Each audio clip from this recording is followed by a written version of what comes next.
माझा पप्पा या निवडणुकीत का उभा राहिलाय? एकतर तो स्पष्ट बोलणारा शिक्षक, पत्रकार, IBN, लोकमत, सारोमत, ETV यासाठी काम केलेला झुंजार माणूस, मुंबई, पुणे, नागपूर या ठिकाणी चांगल्या पगारावर चांगल्या पगाराची नोकरी केलेला माणूस. मग तो या राहत्याच्या निवडणुकीत कशासाठी पडलाय? पत्रकारानं खरी, सत्यवादी आणि विकासाची भूमिका मांडताना तुम्ही खूपदा त्याला त्याच्या गॉडफादर न्यूज चॅनलवर बघत आलात आणि बघत राहणार. जनतेचे हे प्रश्न मांडताना, जनतेच्या समस्या मांडताना, विकासाची भूमिका घेताना त्याला खूप जणांनी शिव्या शाप दिल्या, खूपदा ट्रोल केलं, कित्येक जणांनी धमक्या दिल्या. पण माझा पप्पा या धमक्यांना घाबरला नाही, डगमगला नाही आणि त्याचं जनतेसाठी असणारं, जनतेच्या हिताचं, जनतेच्या समस्या सोडवण्याचं काम त्यानं चालूच ठेवलं. या सगळ्यात एक गोष्ट मात्र चांगली झाली, माझ्या पप्पासोबत सहमत असणारी माणसं आजसुद्धा त्याच्याबरोबर ठामपणानं उभी आहेत. मग प्रश्न निर्माण झाला, नगरपालिकेतून आपल्याला पिण्याचं शुद्ध पाणी मिळतंय का? या प्रश्नावरूनच ठरलं, यावेळची राहता नगरपालिका निवडणूक ही लढायची आणि करून दाखवायचं. नाही करून दाखवता आलं तर 1 वर्षाच्या आत नगरसेवक पदाचे राजीनामे फेकायचे. आपण पाहतो, शेजारी असणाऱ्या शिर्डीचा साईबाबांमुळे विकास झाला, आडवळणी गाव असणाऱ्या लोणीचा विकास विखे पाटील घराण्यानं घडवून आणला. मग माझ्या राहत्याचं कसं आणि काय होणार हा प्रश्न आज मला देखील पडत आहे. आपण दरवर्षी हजारो रुपयांची घरपट्टी, पाणीपट्टी भरतो, पण तिचा उपयोग काय? नगरपालिकेचं ते पाणी खरंच पिण्याचे योग्य आहे का?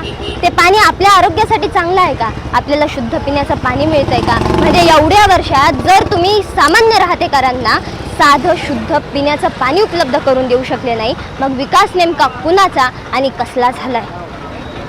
जर रोज पिण्याच्या पाण्यासाठी 20 रुपयाचा जार विकत घ्यावा लागतो, तर दरवर्षी 7 ते 8 हजार रुपये हे पाण्यातच जाणार.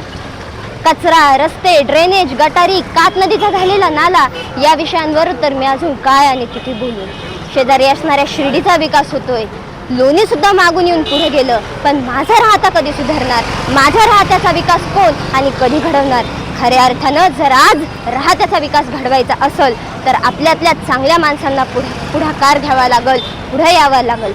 माझ्या पप्पासारखी अनेक सुज्ञ, अभ्यासू, झुंजार, निर्भीड, तुमच्यासाठी भांडणारी आणि तुमचे प्रश्न सोडवणारी माणसं या निवडणुकीत उभी आहेत. त्यांना जात, धर्म, पक्ष, त्यांची गरीब परिस्थिती बघून डावलू नका, पाडू नका. योग्य उमेदवार निवडून द्या. राहतेकर नक्कीच त्यांच्यासाठी भांडणारा, त्यांचे प्रश्न सोडवणारा उमेदवार नगरपालिकेत पाठवतील हा विश्वास मला वाटतो. श्री वीरभद्र महाराज, श्री नवनाथ महाराज, श्री साईबाबांची कृपादृष्टी आपणा सर्वांवर कायम राहावो हीच परमेश्वर चरणी प्रार्थना. आपल्या गावासाठी मतदान म्हणजे स्वतःच्या विकासासाठी मतदान. एकदाच असं मतदान करायचं की पुढची 5 वर्ष आपण रडत नाही बसलो पाहिजे.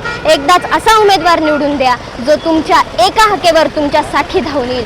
एकदाच असा उमेदवार निवडून द्या की जो तुमच्यासाठी काम करेल. एकदाच असा उमेदवार निवडून द्या जो तुमच्यासाठी निर्भीडपणे कोणाला आणि कुठेही कायम भिडू शकेल. कारण स्वतःच्या गावासाठी मतदान हे स्वतःच्या विकासासाठी असणारं मतदान आहे. त्यामुळे ज्यावेळेस गाव सुधरल त्यावेळेसच पुढे चालून देश सुधारणार आहे. म्हणून स्वतःचा विकास करणारा उमेदवार निवडून द्या.